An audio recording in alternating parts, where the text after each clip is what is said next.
With Daniel Craig supposedly to leave the Bond series, seeing as Spectre was his last go around as Bond, I am going to break down the top 10 candidates, in my opinion, for the new Bond, so the 25th anniversary.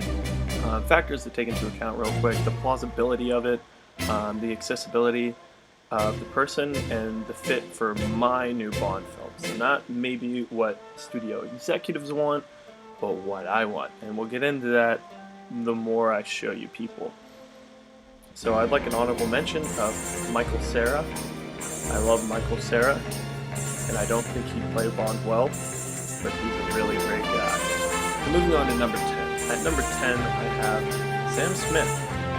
How cool would it be if the guy that sang the music in Spectre was the new Bond? They could work that in somehow, I feel like, and make a lot of jokes. I don't know. I was just thinking about it the other night, and I thought it would be cool.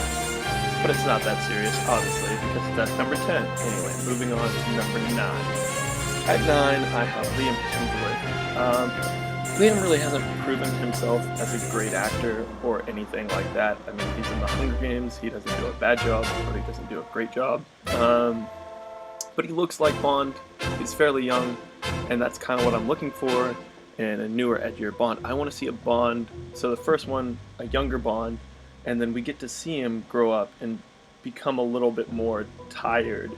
Like, because with Daniel Craig and all the other Bonds, we kind of get them when they're already old and they don't look as young. So I'd like to see that change in the Bond, from new and young to old. So moving on to number 8. At number 8, I have Taron Egerton. Pardon me if I pronounce that wrong. And he is the young lad in Kingsman. And I thought Kingsman was a really good movie. It actually surprised me. And again, I think it's one of the best spy movies of the year. The only problem and why I have him so low is because he's already signed on for Kingsman 2. And it's a little bit of the same thing for him to be the new Bond. So, I mean, I've heard he's been tossed around a little bit, but I don't think it'll happen. So moving on to number 7. Number 7, we have Daniel Craig himself. If it ain't broke, don't fix it. I feel like Spectre wasn't the way to send out arguably the best Bond that's been Bond so far, and I feel like he needs one more go around, and the 25th anniversary would be great. So, again, he's already said he probably won't do it, but here's crossing my fingers, he might sign on. At number 6, I have Idris Elba, and the only reason I have Idris Elba so low, because I'm sure everyone's wondering, oh no, why do you have Idris Elba so low? He's going to be the next Bond. Well, everyone's already said Idris Elba, and I feel like that's an easy pick, but I don't think, first of all, I think Idris Elba's too old. Second, I don't really think I think he has the acting capability. Okay, I'm gonna be honest with you guys. The only reason I have Idris Elba so low is because I want to play the new Green Lantern. So yeah, it's more of a personal thing, but he'd do a great job as Bond. Anyway, moving on to number 5. Number 5, I have Aaron Taylor Johnson, and he is in Kick-Ass. He was in the new Godzilla movie, and I think he's great. He also played Quicksilver in Avengers. He doesn't really have anything planned, I don't think, besides maybe Godzilla 2. And I think he looks like a Bond. I think he could play Bond. And again, he's more of the younger guy. We could see him grow up.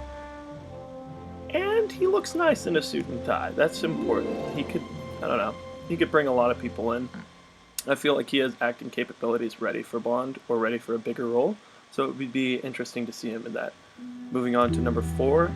At number 4, we start with the next 2 picks of being people that are great actors, but not necessarily the type of people for Bond. And what I mean by that is I think their ability to act is too high for Bond, and to pick Bond would belittle them. And at this number, I have Tom Hardy, who I think he's a phenomenal actor, and to put him as Bond, I think is a waste of talent unless it was written so well that he could just knock it out of the park. But Tom Hardy has said playing Bond would be cool. He'd play an edgier Bond, and that would be amazing.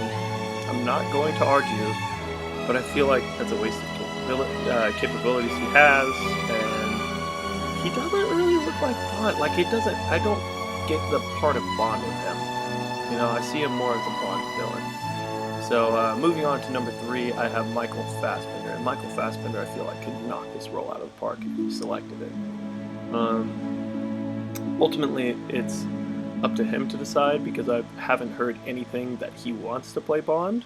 But I think he has the accent, I think he has the charisma, he has everything for it, but I think it would be hard to get him. I mean, he's not doing much, seeing as X-Men's going to close with Apocalypse, but who knows? So hopefully we hear some news that maybe Fassbender's interested.